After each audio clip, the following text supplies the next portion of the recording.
हाँ, तो विद्यार्थियों अपनी जो क्लास चल रही है, अब आप आज से हम व्याकरण को हम ऑनलाइन देंगे और ऑनलाइन में देखिए साहब।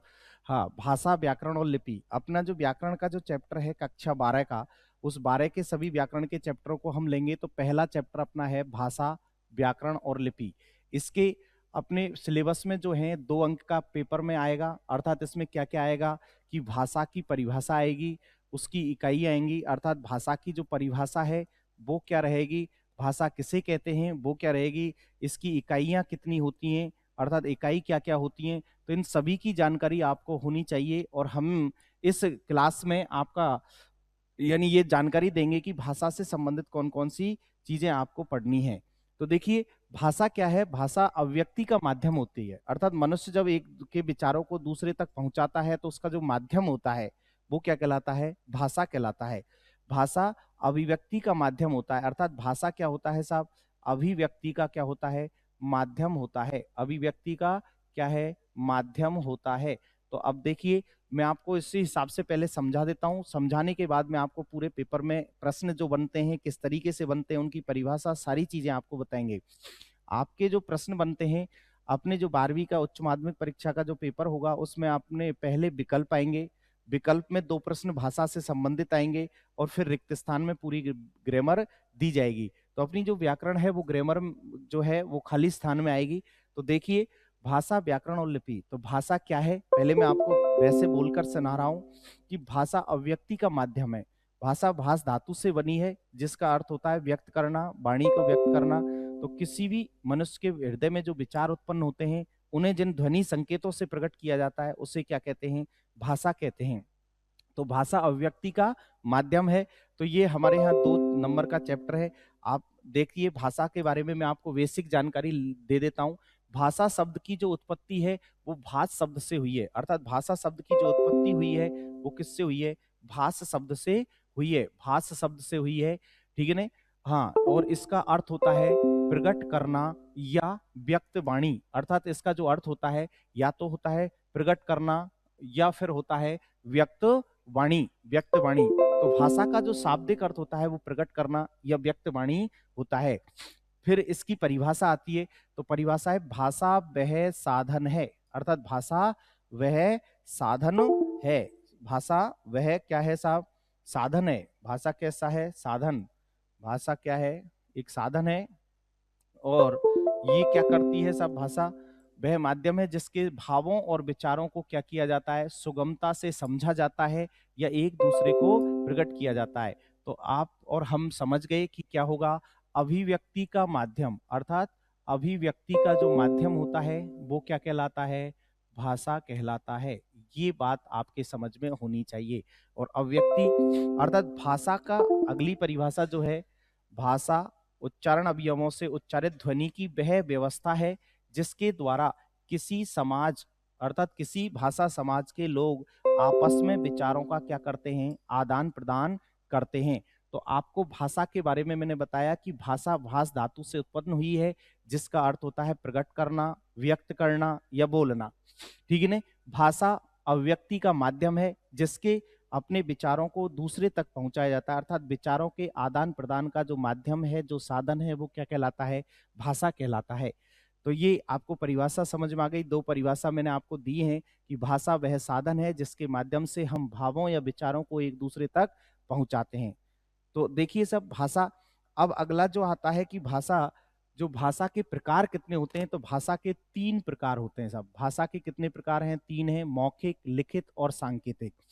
तो मौखिक जो भाषा होती है ये बोलकर व्यक्त की जाती है। भाई भाषा के जो प्रकार होते हैं, आपसे पूछा जाए, विकल्प दिया जाए कि भाषा के कितने प्रकार होते हैं, तो आप 2 नहीं करके 3 करें, क्योंकि आपकी एनसीईआरटी में 2 दे रखा है लेकिन भाषा का सांकेतिक प्रकार भी माना गया है।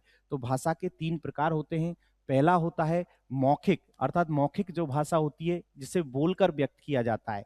जैसे कोई भाषण होता है, कोई वाद विवाद है, या कोई डिबेट की जो ऐसी चल रही है, सेमिनार चल रही है, तो उसे विद्यार्थियों को सुनाया जाता है, तो वो सब क्या होगी, मौखिक भाषा होगी। लिखित जो भाषा होती है, लिखित भाषा में मनुष्य अपने विचारों को लिखकर व्यक्त करता है। जैसे हम प्रश्न उत्तर में, उत्तर पुस्तिका में जो कॉपी में जो प्रश्न लिखते हैं, आंसर देते हैं, वो सब क्या है, लिखित माध्यम है। पत्र आदि जो विचार दिए जाते हैं, पत्र के जो विचार होते हैं वो सारे किस भाषा में दिए जाते हैं? लिखित भाषा में दिए जाते हैं। सांकेतिक जो भाषा होती है वो संकेत या हाव भाव से प्रकट की जाती है, अर्थात किससे? संकेत या हाव भाव से प्रकट की जाती है। तो सांकेतिक भाषा जो होती है संकेत या हाव भाव से प्रकट की जाती है। तो अब मैं आपको इनकी परिभाषा फिर से एक बार बता रहा हूं कि मौखिक अभिव्यक्ति जो होती है, अर्थात जो विचार केवल बोलकर प्रकट किए जाते हैं उसे मौखिक भाषा कहते हैं। जिसमें लिखकर व्यक्त किए जाते हैं विचार उसे लिखित भाषा कहते हैं। और जिससे संकेत या हाव भाव के माध्यम से प्रकट किया जाता है उसे सांकेतिक भाषा कहते हैं। तो आपको अपनी उत्तर पुस्तिका में कैसे लिखना है उसका पैटर्न मैंने आपको दिखाया है। देखो, बोल चाल की भाषा अर्थात आम अभिव्यक्ति की भाषा मौखिक भाषा कहलाती है, जिसे हम बोलकर व्यक्त करते हैं। जैसे उदाहरण पूछा जाए तो जैसे भाषण या कोई सेमिनार या कोई वाद विवाद जो होते हैं, डिबेट कंपटीशन जो होते हैं, ये सभी किस में आएंगे साहब? मौखिक भाषा में उदाहरण होंगे। लिखित भाषा में क्या होगा? जब उच्चारित ध्वनि संकेतों को निश्चित चिन्ह या ध्वनि संकेतों द्वारा लिखकर अंकित किया जाता है उसे लिखित भाषा कहते हैं, अर्थात हम हमारे विचारों को लिखकर व्यक्त करते हैं। तो जैसे मैंने आपको पत्र लिख दिया या प्रश्नोत्तरी आपसे करवा ली, तो ये सभी किसके उदाहरण होंगे साहब? लिखित भाषा के उदाहरण होंगे। भाई मैंने आपको किसी के नाम के लिए लिखकर कोई मैसेज किया तो वो लिखित भाषा कहलाएगी। तो मौखिक भाषा में बोलकर विचारों को व्यक्त किया जाता है, जबकि लिखित में लिखकर व्यक्त किया जाता है। सांकेतिक जो भाषा होती है संकेत चिन्ह या हाव भावों से जो प्रकट की जाती है उसे क्या कहते हैं? सांकेतिक भाषा कहती है। हम किसी की तरफ कोई इशारा करते हैं या कोई संकेत करते हैं या घूर कर देखते हैं, ये सब हमारी व्यक्त है। जैसे आपने किसी चीज को मेरे से पूछा और मैं उसको यानी मुंह से मैंने कोई ना स्वर उच्चारित किया लेकिन मैं मुस्कुरा गया, तो इसका मतलब है मेरी व्यक्ति अभिव्यक्ति है वो रेस्पॉन्स है वो ओके है यानी समर्थन में है।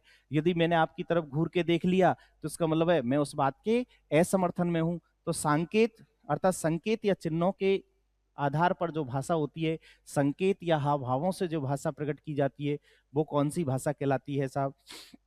यानी सांकेतिक भाषा कहलाती है। यहां तक यदि किसी को कोई डाउट हो तो वो आप क्वेश्चन कर सकते हैं कि बोलचाल की भाषा मौखिक होती है, लिखित जिसमें लिखकर विचारों को व्यक्त किया जाता है, सांकेतिक जिसमें संकेत या हाव भाव से प्रकट किया जाता है। या तो संकेत से किया जाता है या फिर हाव भाव से किया जाता है, अर्थात हाव भाव से भी व्यक्त कर सकते हैं। तो ये तीन प्रकार हैं, अर्थात भाषा के कितने प्रकार हैं? तीन प्रकार हैं। अब हमारे सिलेबस में जो है जो अन्य भाषाएं भी दी गई हैं, तो अन्य भाषाओं के बारे में भी मैं आपको बताऊंगा कि अन्य भाषाएं कौन कौन सी हैं। तो उनके बारे में मैं आपको बता दूं कि भाषा के विविध रूप हैं, अर्थात विविध जो हैं रूप हैं, तो वो कौन कौन से हैं? तो देखिए, बोली। बोली जो होती है, पहली जो भाषा है बोली है। और बोली क्या होती है मैं आपको बता दूं, बोली एक सीमित क्षेत्र में बोली जाती है, अर्थात बोली जो होती है वो किस में बोली जाती है? सीमित क्षेत्र में बोली जाती है। सीमित क्षेत्र में जो बोली जाती है उसे क्या कहते हैं? बोली कहते हैं। सीमित क्षेत्र में बोली जाने वाली भाषा बोली कहलाती है। इसमें साहित्य निर्माण का क्या होता है? अभाव होता है, अर्थात बोली में साहित्य निर्माण नहीं किया जा सकता है। तो जैसे हमारे मगही, भोजपुरी, मालवी, ढूंढाड़ी, ये सब क्या हैं? बोली हैं। तो मैंने आपसे कहा, अब आपसे प्रश्न कर लेता वो कि बोली भाषा में क्या अंतर है। भाई अपने रिक्त स्थान में प्रश्न आएगा, रिक्त स्थान में यदि वो प्रश्न दे देता कि बोली और भाषा में क्या अंतर है, तो बोली और भाषा में हम जब अंतर लिखते तो उसमें क्या लिखते हम कि बोली का क्षेत्र क्या होता है? सीमित होता है। बोली का क्षेत्र क्या होता है? सीमित होता है। जबकि इसका भाषा का क्षेत्र कैसा होता है? विस्तृत होता है। ये अंतर लिख देते साहब कि बोली का जो क्षेत्र होता है वो तो क्या है? सीमित होता है। यहाँ पर मैं लिख के बता रहा हूँ कि बोली का क्षेत्र है वो सीमित होता है, जबकि भाषा का क्षेत्र है वो विस्तृत लिख सकते थे आप, या अधिक लिख सकते थे, या असीमित होता है, ये आप प्रयोग कर देंगे। तो ये तो होता है किसका? बोली का। अर्थात बोली का क्षेत्र सीमित होता है जबकि भाषा का क्षेत्र विस्तृत या अधिक होता है। तो ये इनका मेन अंतर है, ये ध्यान रखना। कभी कभी रिक्त स्थान में एक ही वाक्य में दो रिक्त स्थान दे देता है वो, और वो प्रश्न पूछ लेता है कि बोली से क्या तात्पर्य है। तो आपको लिखना है बोली सीमित क्षेत्र में बोली जाने वाली भाषा है जो कुछ क्षेत्र में जाकर बदल जाती है, जबकि भाषा है जो विस्तृत क्षेत्र में या बड़े क्षेत्र में बोली जाती है। तो अब आपको रिक्त स्थान देता है कि बोली सीमित क्षेत्र में जबकि भाषा रिक्त स्थान तो विस्तृत क्षेत्र में बोली जाती है। तो बोली का हमारा क्लियर हुआ कि बोली एक सीमित क्षेत्र में बोली जाती है। विभाषा, विभाषा या उपभाषा जिसे प्रांतीय भाषा कहते हैं। अब इसकी सबसे पहले तो मैं सीधी परिभाषा बता दूं आपको। कोई भी बोली जब अपना साहित्यिक रूप ले लेती है यानी विकसित रूप पर प्राप्त हो जाती है तो उसे क्या कहते हैं, विभाषा कहते हैं। फिर भी मैं आपको यह लिख दे, प्रांतीय या उपप्रांतीय आधार पर वर्गीकृत होने वाली भाषाओं को विभाषा कहते हैं। यानी प्रांतीय या उपप्रांतीय आधार पर जो वर्गीकृत होती हैं, जिनमें शासन संचालन के कार्य भी किया जाता है, उसे क्या कहते हैं साहब, बोली कहते हैं या उपबोली कहते हैं या विभाषा बोलते हैं। तो आपको ये लिखना है कि वह भाषा, अर्थात आपको यदि सीधा करना है तो ऐसे लिख देना है, वह भाषा, अर्थात वह भाषा जिसमें जिसमें साहित्य लेखन किया जाता है, साहित्य लेखन किया जाता है, या फिर जिसमें राजकीय कार्य किए जाते हैं, अर्थात राजकीय कार्य किए जाते हैं, राजकीय कार्य किए जाते हैं, उन्हें क्या कहते हैं साहब, विभाषा कहते हैं। यहाँ विभाषा पूछे तो वह भाषा जिसमें साहित्य लेखन किया जाता है या राजकीय कार्य किए जाते हैं उसे क्या कहते हैं साहब, हाँ, विभाषा कहते हैं, अर्थात विभाषा कहते हैं। आ गई बात समझ में? बिल्कुल। तो अब दो हो गई, बोली सीमित क्षेत्र में बोली जाती है और विभाषा जो होती है वो क्या है, वह भाषा होती है जिसमें साहित्य लेखन किया जाता है। अगला प्रश्न देखेंगे, परिनिष्ठित भाषा। परिनिष्ठित भाषा बहुत ही बढ़िया है। परिनिष्ठित भाषा में आपसे वो प्रश्न पूछेगा, वह भाषा, अर्थात वह भाषा जो शिक्षित, सभ्य, शालीन, आदर्श व्यक्तियों द्वारा बोली जाने वाली भाषा क्या कहलाती है, यानी परिनिष्ठित भाषा कहलाती है। परिनिष्ठित, इसे परिनिष्ठित भाषा को आदर्श भाषा, टकसाली भाषा या विकसित भाषा भी कहा जाता है। अर्थात इसे आदर्श भाषा भी कहते हैं, टकसाली भाषा भी कहते हैं और विकसित भाषा भी कहा जाता है।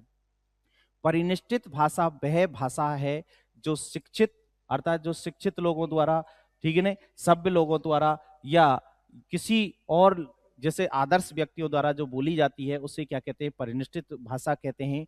और ये एक तरीके से शुद्ध भाषा होती है जिसे हमारे यहाँ आदर्श भाषा या विकसित भाषा के नाम से भी जाना जाता है। तो परिनिष्ठित भाषा हो गई। आपसे प्रश्न जब यदि वो देगा तो देगा आदर्श परिवार, शिक्षित लोग, आदर्श व्यक्ति, सभ्य नागरिकों द्वारा बोली जाने वाली जो भाषा होती है वो क्या कहलाती है, तो आपको देना है परिनिष्ठित भाषा कहलाती है। अगला है साहित्यिक भाषा। साहित्यिक भाषा है जिस भाषा का प्रयोग अधिकतर किसमें किया जाता हो, साहित्य सर्जन में किया जाता हो, अर्थात साहित्य निर्माण में जब किसी भाषा का प्रयोग होता है तो उसे क्या कह देते हैं, साहित्यिक भाषा कहते हैं। आपको यदि ऐसे कठिन लग रही हो तो वह भाषा जिसमें साहित्य लेखन किया जाता हो। सर आपके मन में एक प्रश्न उठेगा कि साहित्य लेखन तो सर आप उसमें विभाषा में भी बता रहे थे, तो विभाषा में मैंने बोला था वह बोली और यहां मैं बोल रहा हूं वह भाषा। इस बात का आपको विशेष ध्यान रखना है कि यहाँ पर भाषा होती है और वहां पर जो थी वो थी वह भाषा नहीं, वह बोली थी, अर्थात वहां पर क्या था, वह भाषा नहीं बोली थी। तो यानी यहां पर बोली थी, वहां पर भाषा थी। आ गई बात समझ में? तो विभाषा और इसमें ये अंतर होता है। आ गई, बिल्कुल क्लियर। यानी साहित्यिक भाषा और विभाषा में अंतर क्या होता है, तो विभाषा जो होती है, विभाषा जहां होती है वहां बोली होती है, अर्थात वहां पर कौन सी होती है, बोली होती है। और साहित्यिक जो भाषा होती है वहां पर क्या होता है, भाषा होता है। दोनों में ही क्या किया जाता है, साहित्य लिखा जाता है या साहित्य लेखन किया जाता है। तो ये ध्यान रखना है कि वह भाषा जिसमें क्या किया जाता है, साहित्य लेखन किया जाता है, उसे साहित्यिक भाषा कहते हैं। किसी को कहीं कोई समस्या हो तो वो कह सकता है। मानक भाषा। मानक भाषा क्या है, जो भाषा व्याकरण और वर्तनी की दृष्टि से, अर्थात जो भाषा व्याकरण और वर्तनी की दृष्टि से क्या होती है, शुद्ध होती है। व्याकरण और वर्तनी की दृष्टि से क्या होती है, शुद्ध होती है, परिष्कृत होती है, उसे क्या कहते हैं, परिष्कृत होती है, उसे मानक भाषा कहा जाता है। मानक का मतलब होता है शुद्ध, यानी मानक का मतलब होता है शुद्ध, जिसमें कोई भी ग्रामेटिकल एरर नहीं हो। तो आपको बताना है कि वह भाषा जो व्याकरण की दृष्टि से, यानी व्याकरण की दृष्टि से क्या होती है साहब, शुद्ध होती है, अर्थात व्याकरण की दृष्टि से शुद्ध भाषा क्या कहलाती है, मानक भाषा कहलाती है। हाँ, तो वह भाषा व्याकरण और वर्तनी की दृष्टि से जो शुद्ध और परिष्कृत है वह मानक भाषा कही जाती है। वर्तमान में इसका प्रचलन बढ़ रहा है, क्योंकि हम अब शिक्षित होते जा रहे हैं, शिक्षित होते जा रहे हैं, तो इसका प्रचलन बढ़ता जा रहा है। जो पत्र पत्रिकाओं में अर्थात अखबारों में बिल्कुल शुद्ध लैंग्वेज का प्रयोग किया जाता है, दूरदर्शन के कार्यक्रमों में भी शुद्ध लैंग्वेज का प्रयोग किया जाता है, और यानी मीडिया में भी यानी शुद्ध का प्रयोग किया जाता है। इसमें ग्रामेटिकल एरर का प्रयोग नहीं किया जाता, इसलिए आपको ये ध्यान रखना है साहब। आगे, राजभाषा। राजभाषा तो मानक भाषा कौन सी थी? जो व्याकरण की दृष्टि से पूर्णतः शुद्ध होती है, उसे क्या कहते हैं? मानक भाषा कहते हैं। अगला आ जाए राजभाषा। किसी भी देश के संविधान स्वीकृत सरकारी कामकाज की भाषा, उसे क्या कहते हैं? मानक भाषा कहते हैं, अर्थात उसे क्या कहते हैं? मानक भाषा कहते हैं। तो आप देखिए राजभाषा क्या होगी साहब, यानी आप तो ये ध्यान रखना, राजभाषा जो होती है वो क्या होती है? राजकाज की भाषा होती है, अर्थात राजकाज की जो भाषा होती है। क्योंकि सर राजकाज क्या होते हैं? राजकीय जो कार्य जिसमें राज्य के कार्य किए जाते हैं, अर्थात राजकीय सरकारी कार्यालयों में, अर्थात जो कार्यालयों में प्रयोग की जाती है, अर्थात जैसे कार्यालयों में प्रयोग किया जाता है, उसे क्या कहते हैं? राजभाषा कहते हैं। तो किसी भी देश के संविधान में जिस भाषा का उल्लेख होता है उसे राजभाषा कहते हैं। और हमारे देश में हाँ, यानी हमारे देश के संविधान में कौन सी भाषा का उल्लेख है साहब? हाँ, हमारे यहाँ की राजभाषा कौन सी है? हिंदी है। अर्थात हमारे यहाँ की जो राजभाषा है वो कौन सी है साहब? हिंदी होगी। अर्थात हमारे यहाँ की जो राजभाषा है वो कौन सी हो जाएगी? हिंदी हो जाएगी। आ गई बात समझ में? तो यानी मानक भाषा जो है वो है जो भाषा व्याकरण की दृष्टि से या वर्तनी से शुद्ध हो, उसे क्या कहते हैं? मानक भाषा कहते हैं। और राजभाषा जो किसी देश की संवैधानिक भाषा हो, या किसी राज्य के कार्यालयों में जो प्रयोग होती हो, या किसी देश के संविधान में जिसका उल्लेख किया गया हो, उसे क्या कहते हैं साहब? राजभाषा कहते हैं। अगला जो प्रश्न है वो है राष्ट्रभाषा। राष्ट्रभाषा तो राष्ट्रभाषा देखिए, राष्ट्रभाषा उस देश विदेश के बहुसंख्यक, अर्थात उस देश के बहुसंख्यक लोगों द्वारा बोली जाने वाली भाषा, यह सर्वाधिक यानी सर्वाधिक विचार विनिमय की भाषा, उसे क्या कहते हैं साहब? यानी राष्ट्रभाषा कहते हैं। कोई के सर मेरे समझ में एक प्रश्न नहीं आया कि राजभाषा, यदि ऐसा प्रश्न आ जाए कि राजभाषा और राष्ट्रभाषा में क्या अंतर है? राजभाषा और राष्ट्रभाषा में क्या अंतर है? तो राजभाषा तो क्या है? किसी देश की संवैधानिक भाषा होती है। संवैधानिक भाषा होती है अर्थात जिसमें संविधान का उल्लेख हो, या संविधान में जिस भाषा का उल्लेख हो, या राजकाज की भाषा होती है, वो तो क्या होती है? राजभाषा। और राष्ट्रभाषा जो होती है वो देश के सर्वाधिक देश के सर्वाधिक नागरिकों द्वारा बोली जाने वाली भाषा है। अर्थात देश के जो सर्वाधिक, जिससे नागरिक बोलते हैं, सर्वाधिक नागरिक जो होते हैं वो जिस भाषा को बोलते हैं उसे क्या कहते हैं साहब? राष्ट्रभाषा कहते हैं। तो राजभाषा संवैधानिक भाषा होती है या फिर राजकाज की भाषा होती है? संवैधानिक भाषा कह लो चाहे राजकाज की, लेकिन राष्ट्रभाषा वह होती है जो देश, जो जिस भी देश की भाषा है उसके सर्वाधिक नागरिक जिस भाषा को बोलते हैं उसे क्या कहते हैं साहब?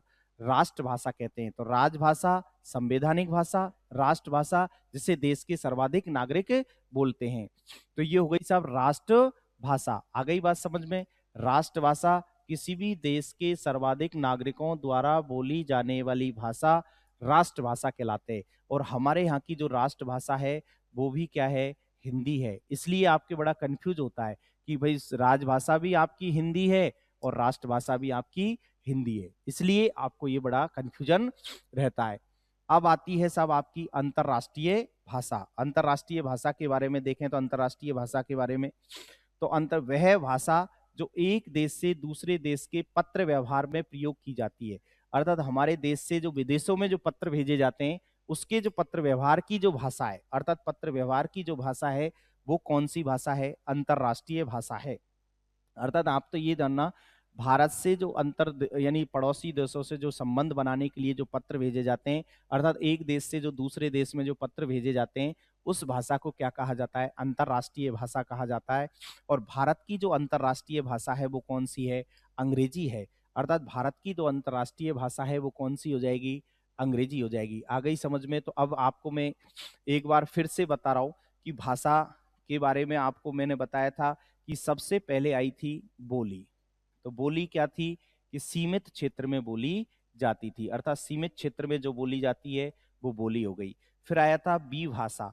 बी भाषा क्या हो गया? अर्थात वह बोली जिसमें क्या लिखा जाता हो, साहित्य लेखन किया जाता है, वो भी भाषा हो गई साहब। मानक भाषा। मानक भाषा का मतलब हो गया व्याकरण की दृष्टि से शुद्ध भाषा, अर्थात व्याकरण की दृष्टि से क्या है साहब? शुद्ध भाषा है। व्याकरण की दृष्टि से जो शुद्ध है वो क्या हो जाएगी? मानक भाषा हो जाएगी। फिर आपको आई साहब साहित्यिक भाषा, जिसमें साहित्य लेखन किया जाता है। साहित्य लेखन जिसमें किया जाता है उसे साहित्य भाषा कहते हैं, अर्थात वह भाषा जिसमें साहित्य लेखन किया जाता है। फिर आई साहब राजभाषा। तो राजभाषा जो होती है, राजभाषा का मतलब था राजकाज की भाषा, अर्थात राजकाज की भाषा क्या कहलाती है? राजभाषा। फिर आई राष्ट्रभाषा। तो राष्ट्रभाषा का मतलब मैंने आपको बताया कि सर्वाधिक नागरिकों द्वारा बोली जाने वाली भाषा, अर्थात सर्वाधिक नागरिकों द्वारा जो भाषा बोली जाती है उसे राष्ट्रभाषा कहते हैं। फिर आई साहब एक और बची परिनिष्ठित, अर्थात परिनिष्ठित भाषा। तो परिनिष्ठित जो भाषा है वो कौन सी होगी साहब? परिनिष्ठित आदर्श व्यक्ति, सभ्य व्यक्ति या पढ़े लिखे लोगों द्वारा पढ़े लिखे लोगों द्वारा बोली जाने वाली भाषा क्या कहलाती है? तो ये आपको मैंने पूरा भाषा का सार दे दिया है कि भाषा अन्य भाषाएं होती हैं तो वो कौन कौन सी होती हैं। बोली होती है जो सीमित क्षेत्र में बोली जाती है। विभाषा है वह बोली जिसमें साहित्य लेखन किया जाता है। मानक भाषा जो व्याकरण की दृष्टि से क्या होती है साहब? शुद्ध होती है, अर्थात व्याकरण की दृष्टि से क्या होती है? शुद्ध। राजभाषा जिसमें राजकाज के कार्य किए जाते हैं, और राष्ट्रभाषा जिसमें सर्वाधिक नागरिक बोलते हैं। बिल्कुल क्लियर। अगला अपना बिंदु है और वो है साहब भाषा की इकाइयां। क्या है? भाषा की इकाइयां। भाषा की कौन कौन सी इकाई हैं? हाँ, अब देखिए सब इकाई, पहली इकाई है कौन सी? ध्वनि, अर्थात भाषा की पहली इकाई है ध्वनि। तो ध्वनि को देखिए सब, ध्वनि कौन क्या होती है? मौखिक भाषा की सबसे छोटी इकाई। ये ध्यान रखना, भाषा की छोटी इकाई नहीं है, मौखिक भाषा की है। अर्थात मौखिक भाषा की जो सबसे छोटी इकाई होती है वो ध्वनि कहलाती है। मुख से किया गया स्वतंत्र उच्चारण ध्वनि कहलाता है। कोई के सर इसकी सरल परिभाषा क्या होगी? तो आपको सरल परिभाषा लिखनी है तो वो ऐसे लिखेंगे कि मुख से किया गया स्वतंत्र उच्चारण, अर्थात मुख से किया गया स्वतंत्र उच्चारण क्या कहलाता है? ध्वनि कहलाता है। यह मौखिक भाषा की छोटी इकाई है। ये विशेष ध्यान रखना है, मौखिक भाषा की है, कहीं ऐसा मत कर देना भाई। मौखिक भाषा की जो इकाई होती है, मौखिक भाषा की जो इकाई है वो तो क्या है? ध्वनि है, ध्वनि है। और भाषा की जो इकाई है, भाषा की इकाई अर्थात भाषा की जो छोटी इकाई है वो क्या है? वर्ण है। भाषा की सबसे छोटी इकाई यदि आपसे पूछे तो आप क्या लिखेंगे? वर्ण लिखेंगे। और यदि मौखिक भाषा की लिखेंगे तो ध्वनि लिखेंगे। अब देखिए सब, दूसरा है वर्ण। तो ध्वनि की परिभाषा याद हो गई, मुख से किया गया स्वतंत्र उच्चारण क्या कहलाता है? ध्वनि कहलाता है। आ गई बात समझ में? वर्ण, भाषा की वह छोटी से छोटी इकाई, यानी वर्ण की परिभाषा देखिए, भाषा की वह छोटी से छोटी इकाई जिसका और कोई विभाजन नहीं किया जा सके, अर्थात जिसे और नहीं तोड़ा जा सके, उसे क्या कहते हैं? वर्ण कहते हैं। अर्थात भाषा की वह छोटी से छोटी इकाई जिसका और कोई विभाजन नहीं किया जा सके उसे वर्ण कहते हैं। अर्थात भाषा की सबसे छोटी इकाई वर्ण कहलाती है। अर्थात जिस ध्वनि का आगे कोई खंड या टुकड़ा नहीं किया जा सके उसे क्या कहते हैं? वर्ण कहते हैं। जैसे कै पर अब हलंत लग गया तो अब इसका कोई टुकड़ा नहीं होगा, खे पर हलंत लग गया तो इस पर ए ई। तो बताइए, आपके समझ की बात है कि वह छोटी से छोटी इकाई है, अर्थात भाषा की छोटी से छोटी इकाई जिसका और कोई विभाजन नहीं किया जा सके उसे क्या कहते हैं? वर्ण कहते हैं। अर्थात भाषा की सबसे छोटी इकाई हो गई, वो क्या हो गई साहब? वर्ण हो गई। आ गई बात समझ में? अगली जो इकाई है इसकी, और अगली जो इकाई है वो है शब्द। तो शब्द, तो बताइए, दो या दो से अधिक सार्थक वर्णों के मेल को या सार्थक वर्णों के समूह को क्या कहते हैं? शब्द कहते हैं। अब आपको तो केवल ये परिभाषा याद रखनी है कि वर्ण शब्द की यदि परिभाषा आए तो आपको ये ध्यान रखना है, वर्णों का सार्थक समूह, अर्थात सार्थक वर्णों का जो समूह होता है वो क्या कहलाता है साहब? यानी शब्द कहलाता है। तो वर्णों का आपको लिखना है, वर्णों का सार्थक समूह, यानी वर्णों का क्या होता है? सार्थक समूह होता है। ध्यान रखना, सार्थक समूह क्या कहलाता है, यानी शब्द कहलाता है। वर्णों का सार्थक समूह शब्द कहलाता है। जैसे मैंने लिखा मोहन, अर्थात मैंने लिखा मोहन, मैंने लिख दिया शिव, तो ये क्या हो जाएंगे, शब्द हो जाएंगे। क्या हो जाएंगे, शब्द हो जाएंगे, क्योंकि इनका अर्थ निकलता है। ऐसे नहीं वर्णों का समूह नहीं होता, वर्णों का सार्थक समूह होता है। इस पर विशेष ध्यान रखना है, अर्थात वर्णों का जो सार्थक समूह है, तो सार्थक शब्द का विशेष ध्यान रखना है कि वर्णों का जो सार्थक समूह होता है वो शब्द होता है। अब जैसे मोहन है, ये वर्णों का कोई अर्थ निकल रहा है, यानी किसी का नाम है। शिव है तो ये भी किसी का नाम है, तो ये आपको समझना है। पद किसे कहते हैं, अब बहुत ही बढ़िया परिभाषा है, रिक्त स्थान में भी दी जा सकती है। तो जब किसी शब्द का, यानी कोई भी शब्द है, उसका वाक्य में प्रयोग किया जाता है तो उसे क्या कह देते हैं, पद कह देते हैं। अर्थात वाक्य को प्रयुक्त किया जाए और उससे संबंध स्थापित हो तथा उस शब्द का व्याकरणिक रूप मिल जाता है तो उसे क्या कहा जाता है, पद कहलाते हैं।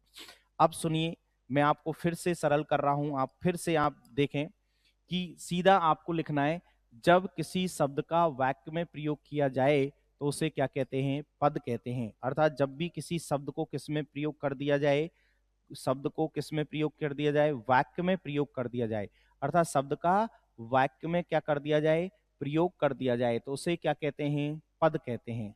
उदाहरण देकर मैं बता रहा हूं, जैसे अभी मैंने लिखा था कि मोहन, ये सिंगल आएगा तो ये क्या है, शब्द है।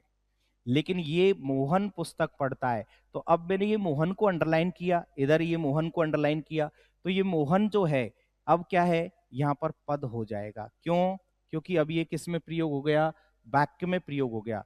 तो वाक्य में जो प्रयोग हो जाता है वो क्या कहलाता है साहब, ठीक है ना, पद कहलाता है। जब किसी शब्द को वाक्य में प्रयोग कर दिया जाए या उसके साथ कारक चिन्ह का प्रयोग कर दिया जाता है तो वो क्या कहलाता है, पद कहलाता है। बिल्कुल, तो पद की परिभाषा क्या हो जाएगी, जब किसी शब्द का वाक्य में प्रयोग किया जाता है तो उसे क्या कह देते हैं, पद कह देते हैं। अगला प्रश्न है वाक्य, यानी वाक्य बिंदु आता है अपना भाषा का। तो जब दो या दो से अधिक सार्थक शब्दों का आपस में मिलकर किसी निश्चित अर्थ या भाव को प्रकट करते हैं तो उसे क्या कहा जाता है, वाक्य कहा जाता है। भाई, वर्णों का सार्थक या सार्थक शब्दों का वह क्रमबद्ध समूह जो पूर्ण अर्थ की यानी बोध कराता है, या जो आपस में मिलकर किसी निश्चित अर्थ या भाव को प्रकट करता है, उसे क्या कहते हैं, वाक्य कहते हैं। वाक्य जैसे उदाहरण दिया, राम पुस्तक पढ़ता है, तो ये पूर्ण अर्थ की प्रकट कर रहा है, यानी पूर्ण अर्थ का बोध करा रहा है, इसलिए यहाँ पर क्या हो जाएगा, वाक्य हो जाएगा। तो हम पढ़ रहे थे क्या, भाषा की इकाइयां, अर्थात भाषा की क्या पढ़ रहे थे, इकाइयां पढ़ रहे थे। मैंने आपको भाषा की महत्वपूर्ण जो इकाई बताई, पहले नंबर पर बताई थी ध्वनि। तो मैंने ध्वनि के बारे में कहा था कि मुख से किया गया स्वतंत्र उच्चारण, अर्थात मुख से किया गया स्वतंत्र उच्चारण क्या कहलाता है, ध्वनि कहलाता है। मुख से किया गया स्वतंत्र उच्चारण क्या कहलाता है, ध्वनि कहलाता है। फिर मैंने आपको बताया था वर्ण, तो भाषा की सबसे छोटी इकाई, भाषा की सबसे छोटी इकाई, सबसे छोटी इकाई क्या कहलाती है, वर्ण कहलाती है। भाषा की सबसे छोटी इकाई क्या कहलाती है, वर्ण कहलाती है। फिर मैंने आपको बताया था शब्द, शब्द, और शब्द में क्या बताना है, यानी शब्द में बताना है वर्णों का सार्थक समूह, वर्णों का सार्थक समूह क्या कहलाता है, शब्द कहलाता है। फिर मैंने आपको बताया था पद, तो किसी शब्द का क्या कर दिया जाए, वाक्य में प्रयोग कर दिया जाए। किसी शब्द का किस में कर दिया जाए, वाक्य में प्रयोग कर दिया जाए, वाक्य में प्रयोग कर दिया जाए, वाक्य में प्रयोग कर दिया जाए, तो उसे क्या कहते हैं साहब, पद कहते हैं। और फिर लास्ट था यानी वाक्य, लास्ट था वाक्य। तो वाक्य शब्दों का वह क्रमबद्ध समूह, वह क्रमबद्ध समूह जो पूर्ण अर्थ की प्राप्ति कराता हो या पूर्ण अर्थ का बोध कराता हो, पूर्ण अर्थ का बोध कराता हो, उसे क्या कहते हैं, वाक्य कहते हैं। तो ये था अपना पहला चैप्टर यानी भाषा वाला, कि आप पढ़ रहे थे भाषा।